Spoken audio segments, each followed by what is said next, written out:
괜찮으십니까? 안에 사람 있습니까? The truck came out of nowhere. 1 second, Lee Ji-hoon was in the back of his company car, reviewing acquisition documents, a half-drunk Americano balanced on his knee.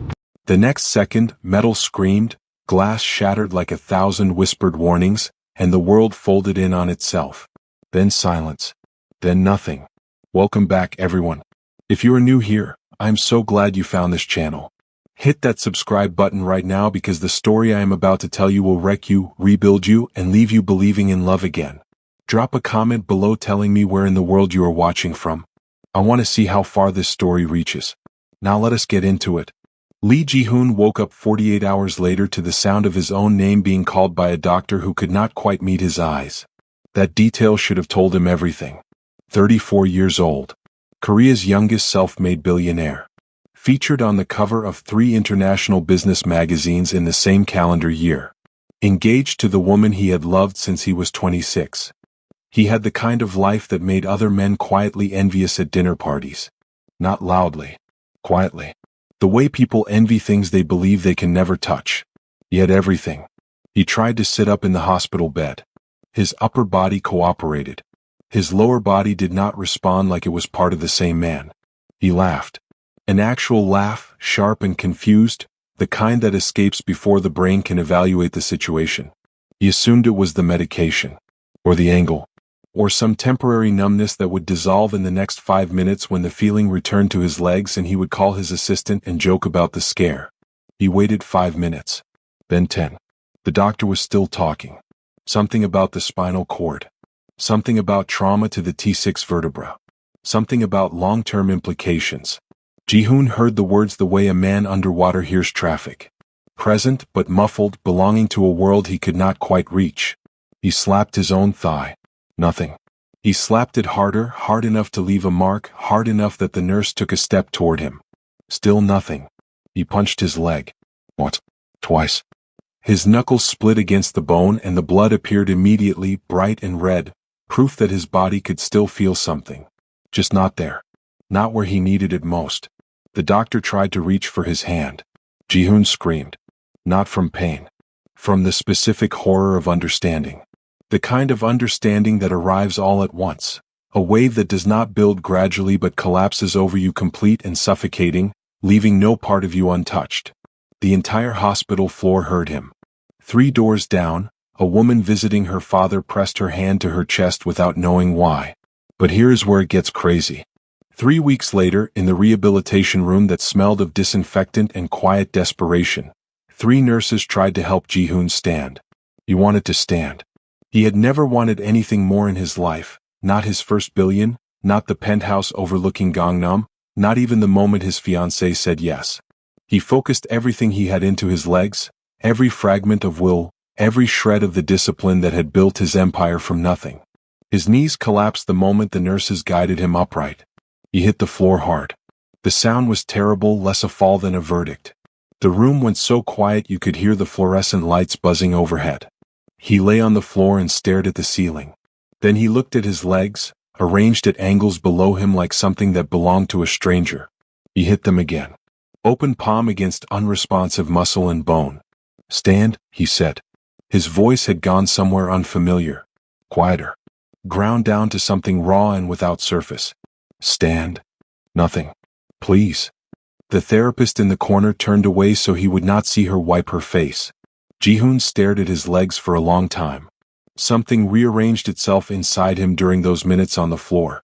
Not acceptance. Nothing as gentle as acceptance. More like a door closing. Heavy, final, the kind with no handle on the inside. His old life was over. He understood that now with the same certainty he understood currency markets and compound interest. Clean. Irrefutable. Terrible in its clarity. His fiancée, Song Yurin, visited every day for the first month. She was beautiful in the careful, practiced way of women who have always been looked at. She brought homemade soup on Tuesdays. She adjusted his blankets. She smiled at the nurses and asked about his progress in a voice that suggested she genuinely wanted good news. Ji-hoon believed she would stay. He believed it the way people believe in things they have invested years into, not with evidence but with the accumulated weight of time spent together. One Thursday afternoon she arrived holding his engagement ring in her closed fist. She did not sit down. She stood near the window with the winter light behind her, and she would not look directly at him. Her eyes went to a point just past his left shoulder, the coward's gaze, the gaze of someone delivering news they cannot bear to see received. "I can't," she said. "I can't spend my life taking care of someone who can't." She stopped herself before she finished it. She did not need to finish it. Ji-hoon looked at her without expression. Not because he had no feelings. Because he suddenly had so many that they canceled each other out, grief and rage and a devastated, childlike disbelief all arriving simultaneously, a traffic jam of emotions that left him still. She placed the ring on the bedside table. She left. The ring caught the fluorescent light and threw small reflections onto the ceiling. That night, the nurses on Ji-hoon's floor heard glass breaking. Then more glass. Then the crash of something heavy and electronic. By the time they reached his room, he had destroyed almost everything that could be destroyed. The water jug. The television remote. A framed photograph that had been on the shelf. The next morning he called each nurse individually. He apologized to every single one. Then he stopped speaking about anything that was not medically necessary. Ask yourself this. If everything you built your future on was taken in one afternoon, what would you have left to say? Drop your answer in the comments. I genuinely want to know. 1 year passed. Lee Ji-hoon moved back into his mansion in the hills above Seoul, the one with 12 bedrooms and a private garden that his landscape architect had spent 8 months perfecting. He moved back and then he disappeared inside it. He refused visitors. He dismissed the musicians his assistant had arranged for the garden parties he used to host. He ordered every mirror in the house removed, every single one, including the decorative antique in the entrance hall that had cost more than most people earned in a year. He could not look at himself. Not in a wheelchair. Not as this version of himself that he did not recognize and could not reconcile with the man he had been. He ate alone. He slept alone. He sat in the private garden some evenings and watched the city lights below and did not speak to anyone and did not allow anyone to speak to him. His staff whispered when they thought he was out of earshot. They said the young master had died in the accident. That his body simply had not received the information yet. They were not entirely wrong. And then Angela arrived. Angela came from Lagos with 2 7-year-old twins, a carry-on suitcase held together by determination and a single luggage strap, and the kind of confidence that does not announce itself but simply takes up the correct amount of space in a room. She had been recommended by a Korean doctor she had once assisted during a medical aid mission in Nigeria. She knew how to handle difficult patients. She knew how to hold steady in rooms where other people flinched. She arrived in Seoul on a Thursday morning, took one look at the address she had been given and took a breath. She had absolutely no idea who Lee Ji-hoon was. To her, he was a patient. Wealthy, yes. Isolated, obviously. Difficult, almost certainly. But still just a man who needed care. Her twins, Happiness and Joy, were given strict instructions to stay in the staff quarters on their first afternoon. They lasted approximately 45 minutes before curiosity overcame instruction. They wandered into the private garden. Security appeared within seconds, 2 men moving with the urgency of people who had been specifically warned about this boundary. Then he wheeled himself inside, found a book he had not opened in over a year, and pressed the flower between its pages.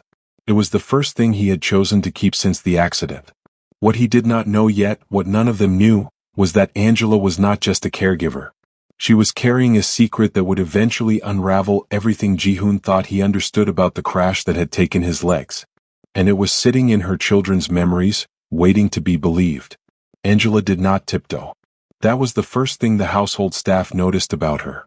Every caregiver before her had moved through the mansion with the careful, apologetic quality of someone who understood they were in the presence of a man who could end their employment with a single word.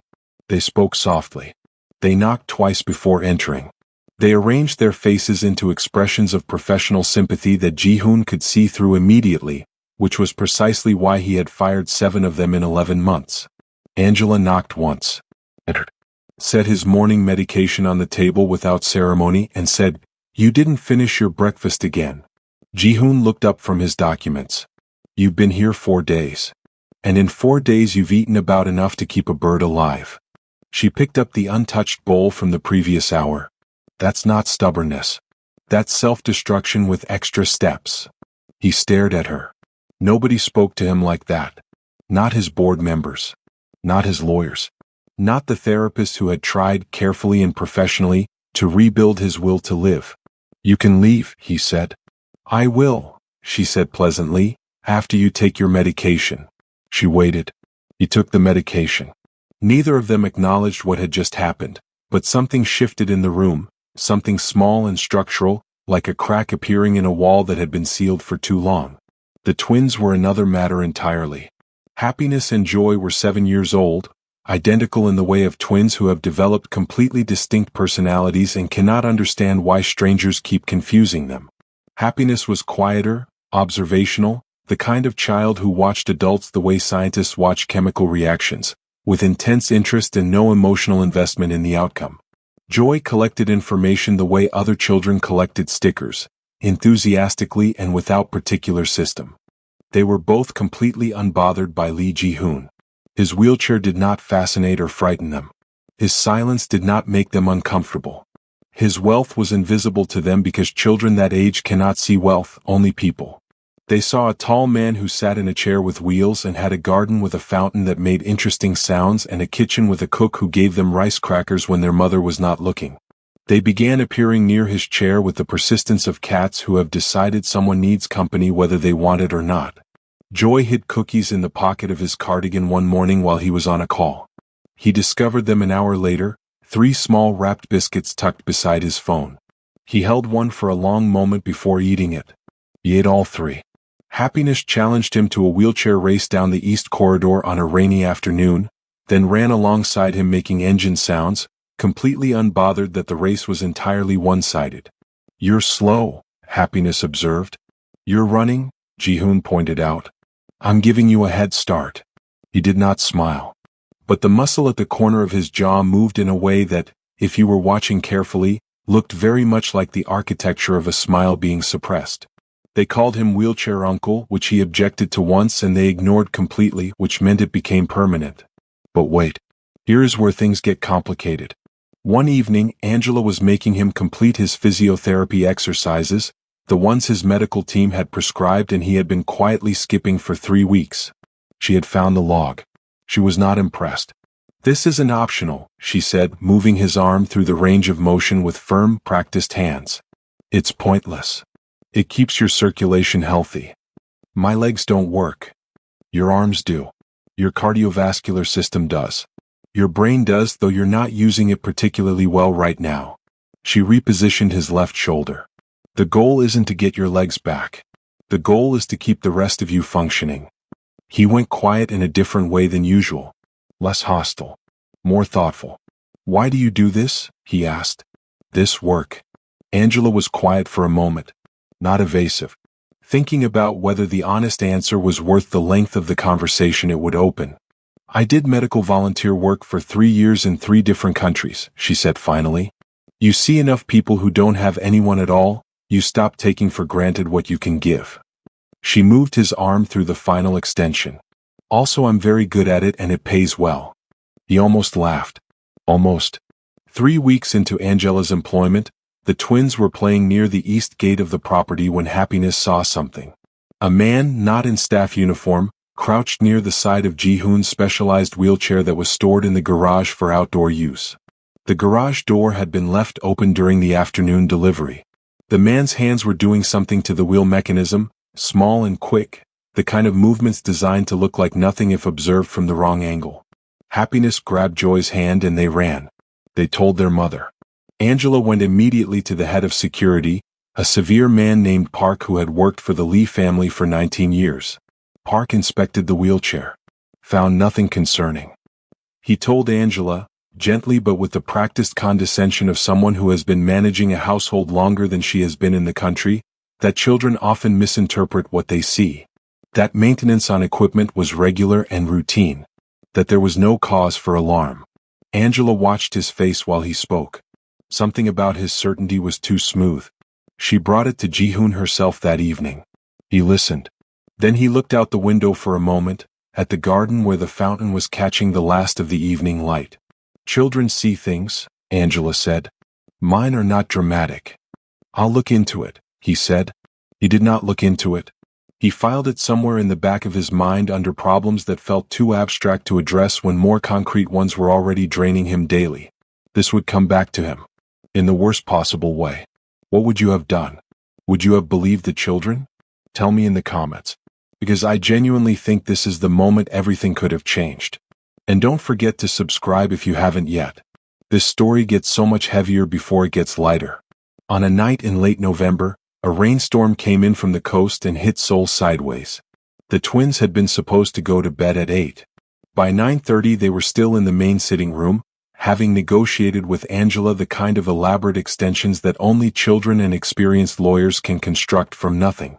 They were watching something on a tablet with the sound low when Angela fell asleep on the couch, one arm draped over Joy, happiness tucked against her other side, all three of them arranged in the boneless, total way that people sleep when they are genuinely safe. Ji-hoon came through the room at 10, returning from his study. He stopped.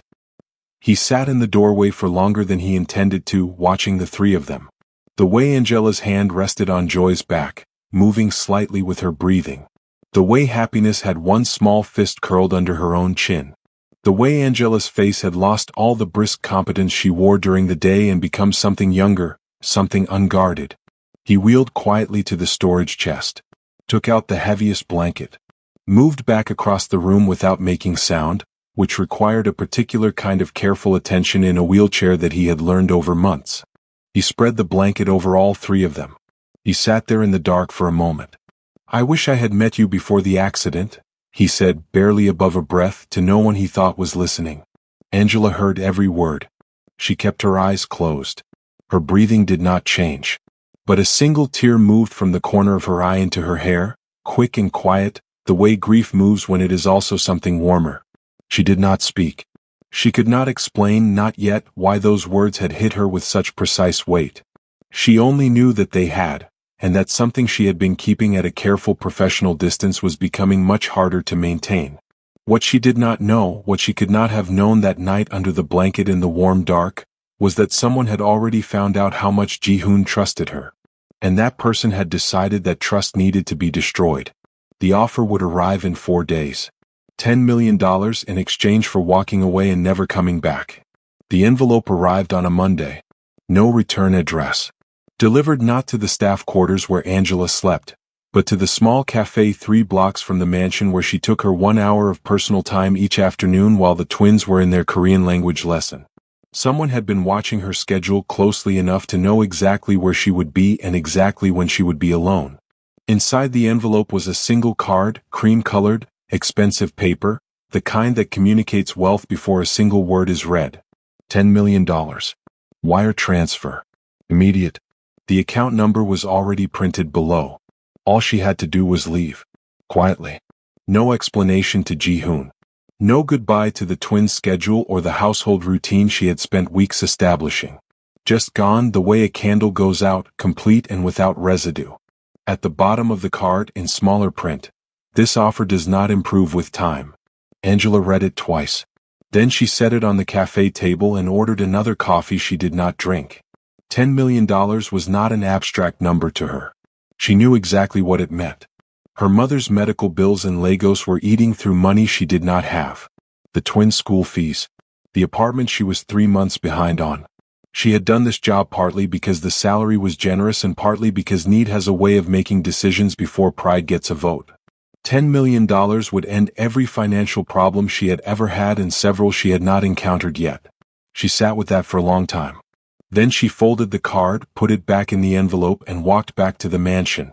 She knocked once on Ji-hoon's study door. "Someone wants me to leave," she said and placed the envelope on his desk. He read it without expression. His face did the thing it did when processing information he found both unsurprising and disgusting, a slight tightening around the eyes, a stillness in the jaw. "And," he said, "I thought you should know someone is watching my movements." She paused at the door. "Also, your medication schedule needs adjusting. The evening dose is making you drowsy before your calls. I'll talk to Dr. Kim." She left. Ji-hoon stared at the envelope for a very long time. Here is what you need to understand about Lee Ji-hoon. He had not built a billion-dollar enterprise by ignoring patterns. He saw systems and things that other people experienced as random events. The offer to remove Angela was not random, was a move, and moves implied players. He started making quiet inquiries. What he found took 3 weeks and the services of a private investigator whose discretion he had verified across 2 previous situations involving corporate espionage. The investigator's report arrived on a Thursday evening in a plain folder. Ji-hoon read it through once. Then he read it again more slowly, the way you reread something when your first instinct is that your eyes must have made an error. His cousin, Lee Seo-jun, 41 years old, had been systematically rerouting company funds for 6 years.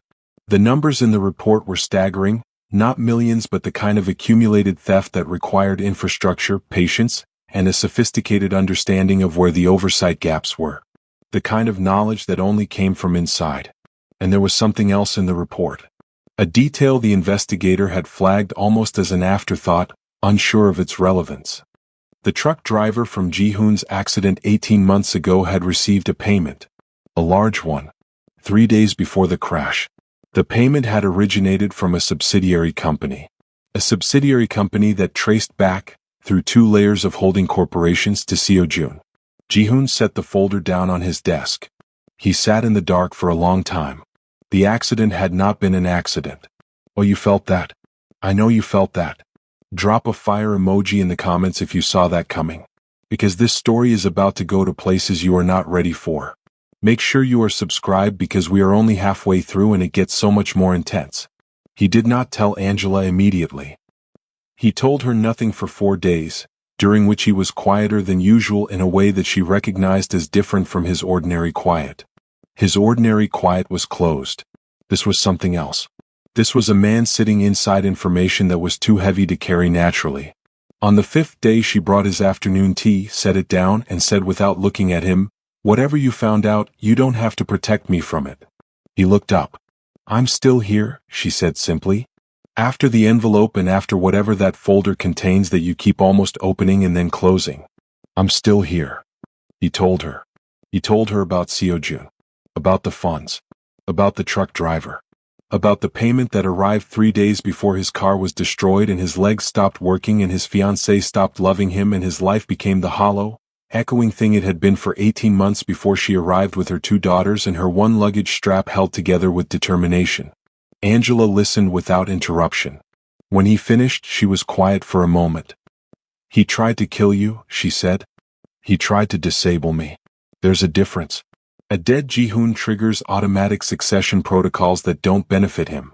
A disabled one who withdraws from the company in despair does." "And did you withdraw?" He considered the question with the seriousness it deserved. "Almost." She looked at him. "What stopped you?" He did not answer immediately. His eyes moved to the window, to the garden where the twins were currently attempting to teach each other cartwheels with approximately equal incompetence. Happiness is more athletic but joy's more committed. He did not answer the question out loud. But Angela understood the answer. But wait. That is not even the worst part. Ji-hoon's lawyer, a man named Choi Dae-hyun, had been by his side for 9 years. He had drafted Ji-hoon's first major acquisition contract at 31 years old. He had negotiated 3 international mergers. He had visited Ji-hoon in the hospital and cried what appeared to be genuine tears and said what appeared to be genuine words about loyalty and brotherhood. He had also, as the investigator's supplementary report revealed, been on Seo-jun's payroll for 4 of those 9 years. Every legal strategy Ji-hoon had been considering for reclaiming his operational authority at the company had been quietly relayed to Seo-jun before implementation. Every advantage had been pre-neutralized. Every attempt Ji-hoon made to reassert himself had failed not because he was wrong but because the other side always knew the play before it was made. When Ji-hoon called Choi and confronted him with the evidence, Choi went silent for 11 seconds. Ji-hoon counted. Then Choi said he could explain, which was what people said when they had no explanation but needed time to construct one. Ji-hoon hung up. He sat with the reality that he was now completely alone in the most important fight of his life. His fiancée had left. His lawyer had betrayed him. His family had either participated in or ignored his destruction. His staff were loyal to the mansion but not necessarily to him.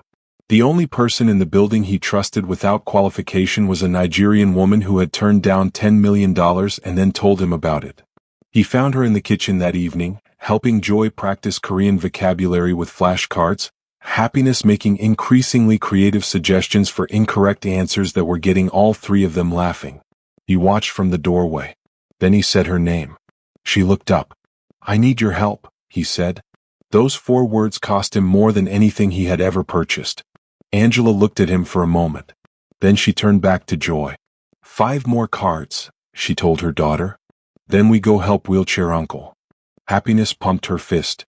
Joy arranged her flashcards with great seriousness. Ji-hoon felt something shift behind his sternum. Not a metaphor. An actual physical sensation, like something that had been compressed for a very long time taking its first full breath. What none of them knew was that Seo-jun had already discovered that Ji-hoon was building a case. And he had decided that the most effective way to stop a man who could not walk was to take the one thing that would bring him to his knees regardless. That night, Happiness did not come to breakfast. Angela noticed at 6:53 in the morning. She knew the precise time because she had been watching the clock, waiting for the twins to appear so she could give them breakfast before their Korean lesson. Joy arrived at 6:48, hair uncombed, one sock on, operating at the specific level of consciousness that 7-year-olds maintain before food. Happiness did not follow. Angela went to their room. The bed was made. Not the way children make beds, approximate and optimistic, but properly made, corners tucked, which meant someone else had made it or it had never been slept in. The window was unlatched. Angela's body understood before her mind caught up. Her hands went cold. She stood in the doorway of the room for exactly 3 seconds, and then she ran. She found Ji-hoon in his study at 7 in the morning, already in a call with his private investigator. "She's gone," she said. He looked at her face and ended the call without explanation. What followed were the worst 6 hours of Angela's life, and she had lived through a cholera outbreak in the Niger Delta and a difficult marriage and a harder divorce and the particular grief of rebuilding from nothing in a country that was not her own. She had experience with hard hours. These were different. These were the hours where the worst thoughts arrive fully formed and will not be argued with. She did not cry in front of anyone. She sat with Joy on her lap in the main room, one hand moving in slow circles on her daughter's back, and she kept her face very still while Ji-hoon's security team moved through the grounds and his investigator pulled CCTV footage, and Park, the head of security, stood in the corner of the room looking at the floor. Ji-hoon watched her from across the room. He had seen many kinds of strength in his life. The performative kind that men displayed in boardrooms. The brittle kind that snapped under real pressure and revealed itself to have been rigidity all along. What he was watching now was something rarer. A woman holding herself together not because she was unaffected but because one of her children still needed to feel safe, and she would not allow her own terror to contaminate that. His jaw tightened. He picked up his phone. He called a number he had been building toward for 3 weeks, a senior contact at the Financial Crimes Investigation Division, a man who owed him a significant favor from a case involving corporate fraud Ji-hoon had assisted with 2 years earlier. "I'm ready to file," Ji-hoon said. "Everything. Today." Here is where it gets crazy. Seo-jun had made a miscalculation. It was the kind of miscalculation that intelligent people make when their intelligence is applied entirely to tactics and not at all to character assessment. He had assumed that Ji-hoon, stripped of mobility and legal counsel, and the woman he trusted, presented with the abduction of a child as leverage, would prioritize the immediate over the permanent. That he would sign over his controlling shares to end the crisis quickly and negotiate the rest later from a position of weakness. He did not understand that Ji-hoon had spent 18 months becoming someone who no longer feared losing things. When a man has already lost the use of his legs, his fiancée, his closest ally, and his belief in the future, the calculation of risk changes entirely. Seo-jun was threatening a man who had already survived the unsurvivable. The leverage did not work the way it was designed to. Ji-hoon went public.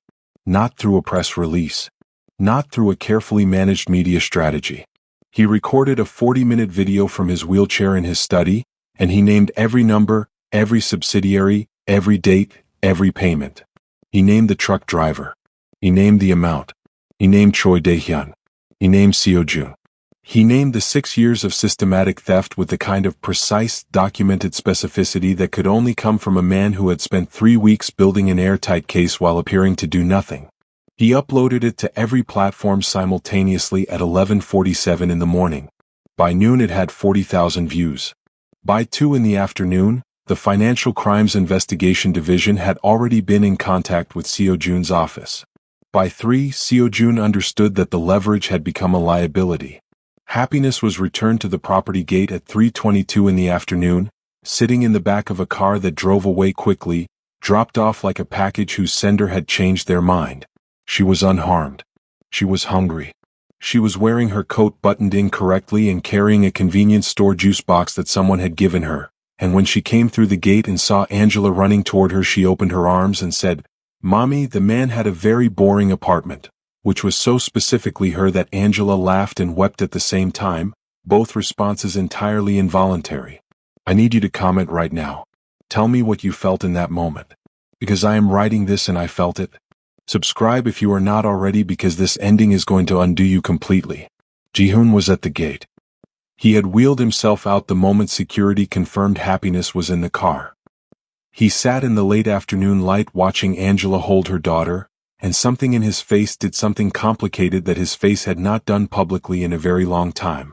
Happiness eventually pulled back from her mother, looked around, spotted Ji-hoon, and walked over to him with the easy confidence of a child who has processed a mildly eventful day and is ready to move forward.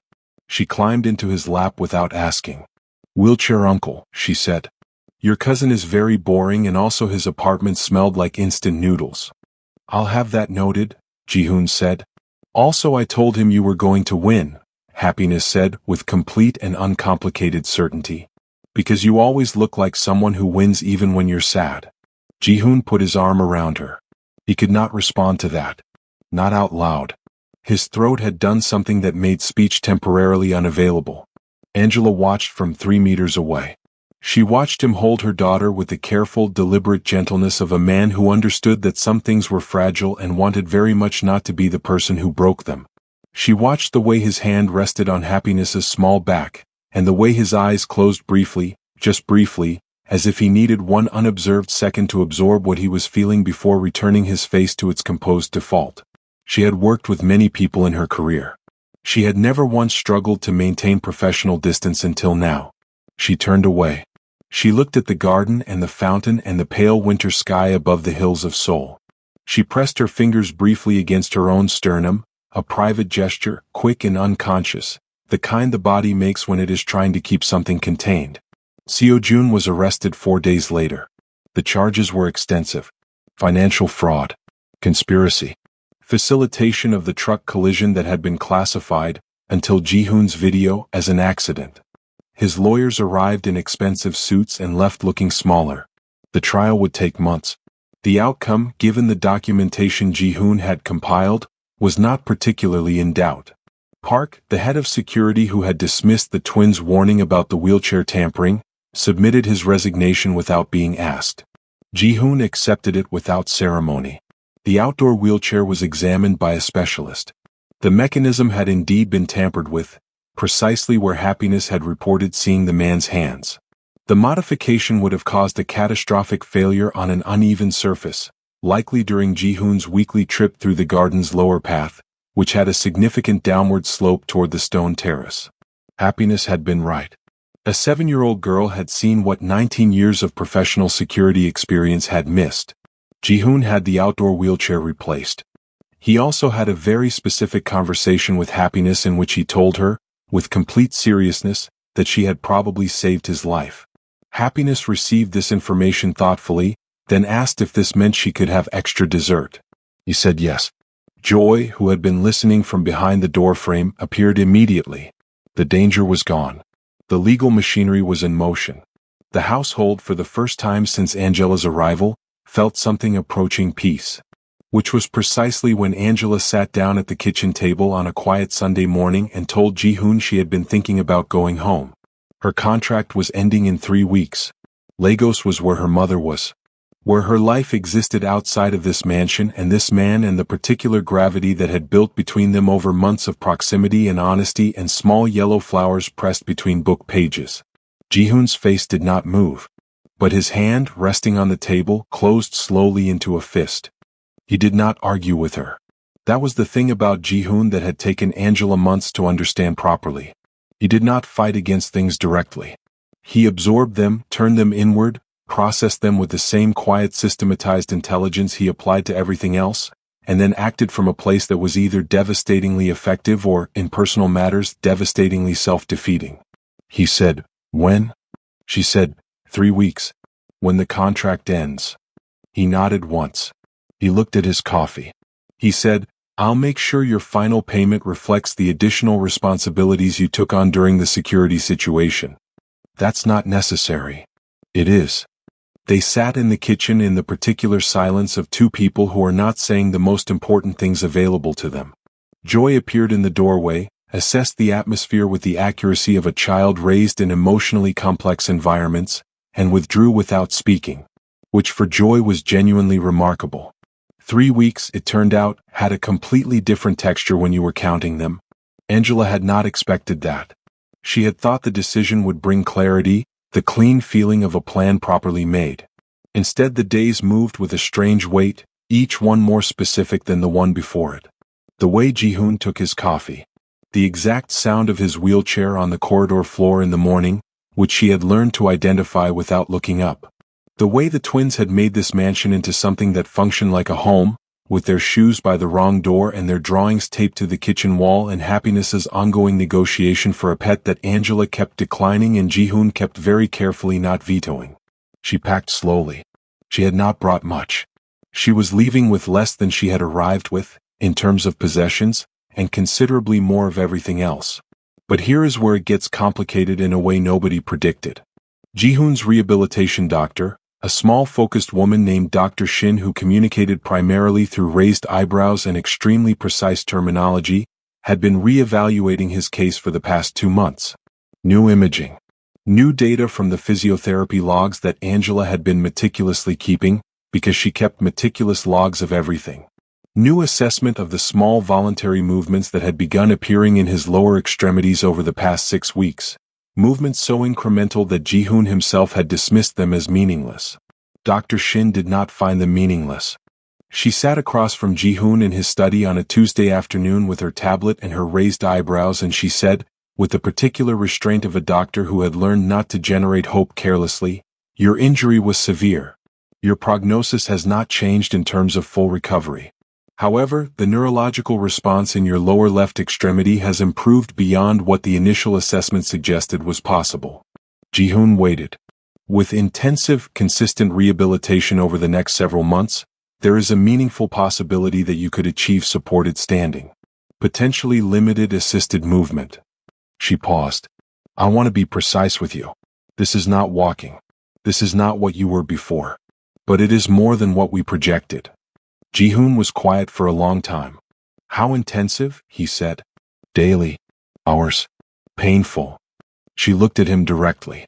"The data suggests you've been more physically active than your previous logs indicated. Whatever changed in your routine in the last 4 months has had a measurable effect." He did not explain what had changed. But that evening he asked Angela to post departure by 1 week. She looked at him across the dinner table. 1 week, he said. Not pleading. Stating, in the way that people state things when they are aware they have no real standing to ask but are asking anyway. "Why?" she said. He told her about Dr. Shin's assessment. Angela was quiet for a moment. Then she said, "That's not a reason to postpone my departure. That's a reason for you to begin intensive rehabilitation." "I know. Those are different things." "I know that too." She looked at him for a long moment. The kitchen was quiet around them. From upstairs came the sound of Happiness and Joy engaged in some dispute that had reached the negotiation phase based on the tones involved. 1 week, Angela said finally. Not warmly. Carefully. He nodded. The 1 week became 2. Then 3. The departure date shifted forward without either of them formally acknowledging that it was shifting. The rehabilitation was brutal. There is no other word that fits. Ji-hoon had experienced pain in this room before, the humiliating collapse of his first attempt to stand, the months of exercises that produced nothing visible and cost everything available. This was different because now there was something to work toward that was real rather than theoretical, and because Angela attended every session. She did not assist. Dr. Shin and the physiotherapy team handled the clinical work. Angela sat in the chair by the window with whatever she was working on, and she did not watch with the agonized expression of someone who could not bear witnessing difficulty. She watched the way you watch something that matters to you, attentively and without performance. When he fell, which happened often, she did not flinch and she did not rush to him. She waited for the team to help him up. Then she looked at him, and something in her expression said, without words, that she had seen him fall and she was still there and he was going to try again. He always tried again. Happiness attended 2 sessions and provided commentary. Joy made him a certificate that said Best Wheelchair Uncle on it in both English and her approximation of Korean, which she presented with great ceremony and which Ji-hoon kept on the desk in his study next to the book with the pressed yellow flower. On a Thursday evening 6 weeks into the intensive rehabilitation, Ji-hoon was alone in the rehabilitation room after the team had left. Angela was supposed to be at dinner with the twins. He gripped the parallel bars. He had done this hundreds of times. The same movement, the same effort, the same bars, the same body that refused to cooperate in the ways he needed most. But Dr. Shin's latest assessment had indicated a new level of response in his left leg, and he wanted to test it without an audience, without the well-meaning pressure of people who cared about the outcome. He pushed. His left leg moved. Not much. Not enough for a person without medical context to call significant. But it moved with intention, with something that resembled communication between his brain and his body, a signal sent and partially received after 18 months of static. He stood, barely, trembling from his hands to his jaw for approximately 4 seconds. Then he went down. He sat on the floor of the rehabilitation room in the quiet and pressed the back of his hand against his mouth and stayed there for a long time. Angela found him 20 minutes later when he did not appear for dinner. She stood in the doorway and looked at him on the floor, and she did not ask what happened because she could read the answer in the set of his shoulders and the way he was looking at his own hands. She came and sat on the floor beside him. Not in a clinical way. Just sat down, cross-legged, the way the twins sat when something important was being discussed. They sat on the floor of the rehabilitation room in the quiet of the mansion and said nothing for several minutes. For seconds, he said finally. She nodded. That's the most pathetic thing you've ever heard. It is genuinely the most impressive thing I've witnessed in this building, she said, and I watched Joy negotiate an extra hour of screen time using 3 different logical frameworks last week. He looked at her. She was looking at the wall, but her mouth had done something that was not quite a smile but was in the same family. Something inside Ji-hoon's chest cracked open quietly, the way ice cracks in spring, not dramatically but with the inevitability of something that was always going to happen once the temperature changed. Don't go, he said. It was the most unguarded thing he had said to another person since the night of the accident. No strategy. No careful framing. Just the sentence, offered with both hands open. Angela was quiet for a long time. Ji-hoon, she said softly. I know, he said. I know all the reasons. I know what I am and what I can't offer and why this is. Ji-hoon. Her voice was different the second time. Quieter. Not stopping him. Landing beside him. He looked at her. She was already looking at him. Neither of them spoke for a long time after that. And when Angela finally did speak, what she said was not what he expected. It was not yes and it was not no. It was 3 sentences that changed the shape of everything, and by the time she finished saying them, Ji-hoon understood that the story he thought he was in was not the story he was actually in. She had been keeping something from him. Something about why she had really come to Seoul. She had met his mother once. That was how it started. Not a dramatic revelation. Not a conspiracy.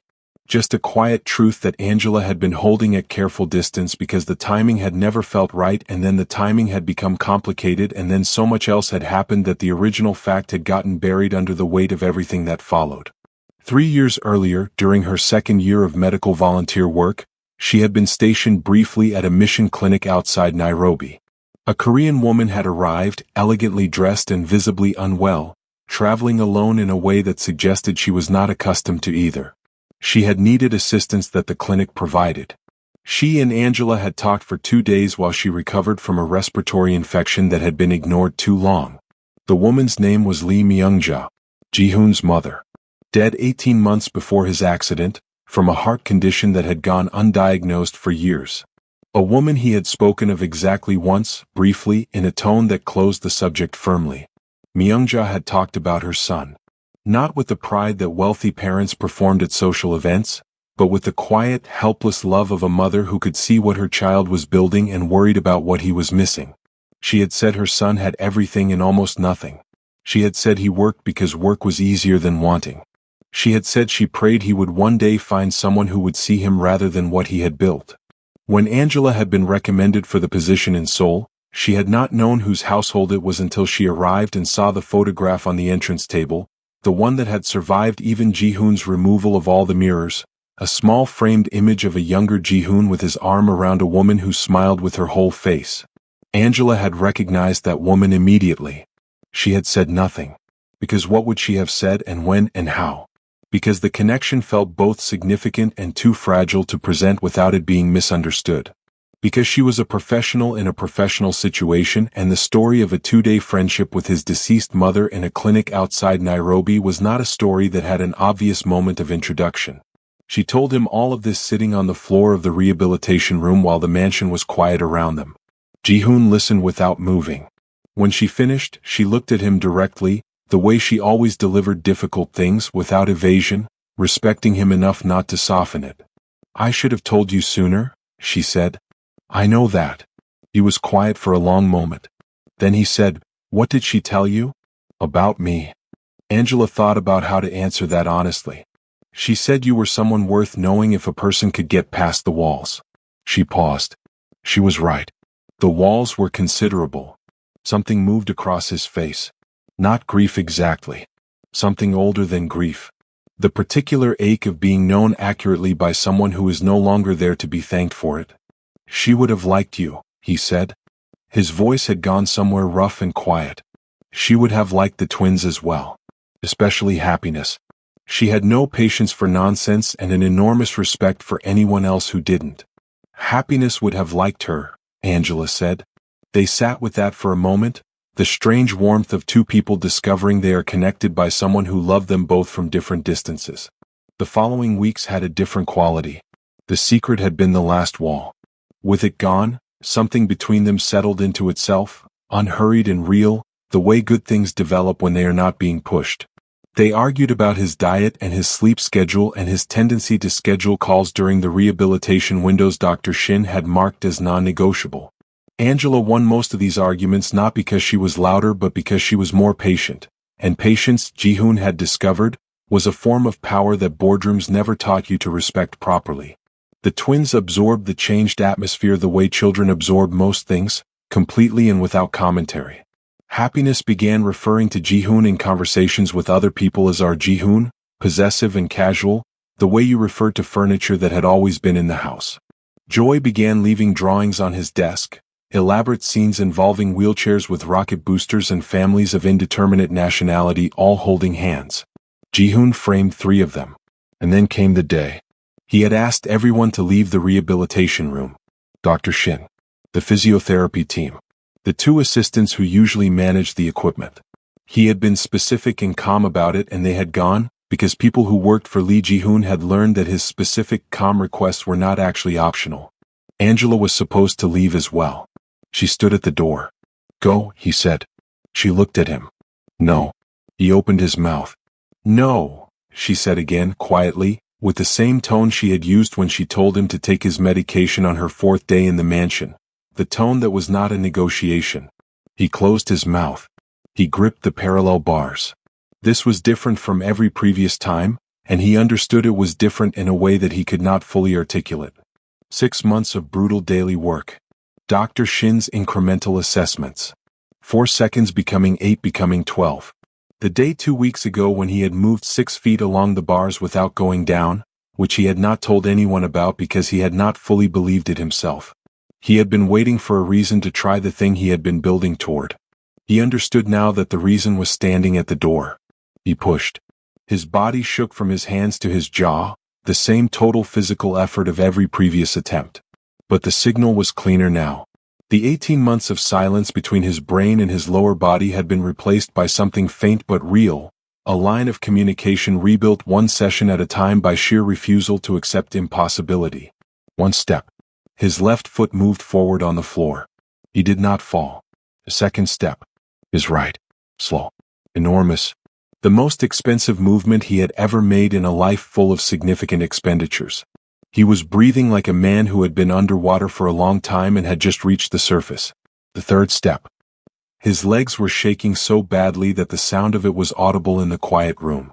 His knuckles were white on the bars, and then he released the bars because he had to, because the bars ended and she was there, beyond the bars, 5 feet from where he stood in the open space of the room with no support and nothing between them. He took a fourth step without the bars. His body swayed. He did not fall. He looked at her across those 5 feet, and she was looking back at him with her hand pressed against her mouth and her eyes doing something that she would probably not have allowed in front of anyone else. He crossed the distance. One more step. Another. His legs threatening to give and not giving, held up by months of work and something else that was harder to quantify. He reached her. He stood in front of her for 3 seconds, for 5, shaking from the effort of it, before his legs finally gave and she caught him, both arms around him, and they went down together to the floor slowly, the controlled descent of 2 people who have decided that the floor is an acceptable destination. He was laughing.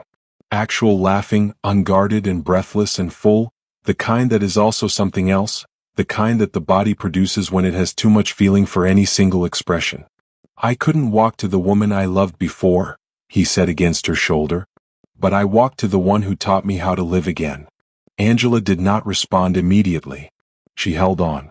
When she finally spoke, her voice was steady in the way of something that has had to work to become steady. Your form was terrible, she said. He laughed harder. He proposed 3 days later in the garden in front of the twins. He had the ring from a jeweler who had been given extremely specific instructions and a deadline. He had no speech prepared. He was not a man who prepared speeches for things that mattered. When the moment came, he simply said her name, and when she looked at him, he said, I have a garden and a very loud family and a dog I'm going to let Happiness get eventually. I'd like you to stay for all of it. Happiness screamed. Joy began jumping with both feet simultaneously, which was her physical expression of maximum emotion. Angela looked at him for a long moment. Then she said yes. The word cost her nothing and gave her everything simultaneously, which was the particular mathematics of decisions made from the correct place. If you have watched this far, drop a heart in the comments. Because you just witnessed a broken man become whole, not through a miracle, not through money, but through the relentless, patient love of a woman who saw him clearly and chose him anyway. Subscribe to this channel. Share this story with someone who needs to be reminded that the best things do not arrive when we are ready. They arrive when we are real. On the morning of the twins' first day at their new school in Seoul, Ji-hoon stood at the gate, assisted, braced, shaking slightly with the effort, but standing. Happiness took his hand on the left. Joy took his hand on the right. They walked through the school gate together, slowly at the pace that Ji-hoon's legs required, which the girls matched without complaint or comment because they had always understood instinctively that you move at the speed of the people you love. Angela watched from the doorway of the car. The mansion behind her had mirrors in it again. She had rehung them herself 3 weeks ago, and Ji-hoon had walked past the first one on a Thursday morning and stopped and looked at his reflection for a long time. Then he had straightened his collar and continued down the hall. She had watched that too. She watched everything. The family moved through the school gate and the morning swallowed them in the ordinary beautiful noise of children arriving and parents departing and the day beginning its business. The lonely billionaire who had once ordered mirrors removed because he could not bear the sight of himself had walked his daughters to school. The treasure that money had never come close to was wearing mismatched school shoes because Joy had packed her own bag, and it was running through the gate ahead of everyone else, already finding the adventure. Angela stood in the morning light and breathed in the Seoul air, which smelled like coffee from a nearby shop in autumn and the specific, undefinable scent of a life that had arrived in a shape she had not planned and would not trade. She pressed a hand briefly against her sternum. Then she smiled. Thank you for watching. If this story moved you, share it with someone who needs to know that love still finds people in the places they least expect it. Comment below your favorite moment. And subscribe because every story on this channel is built to make you feel exactly this. We will see you in the next one.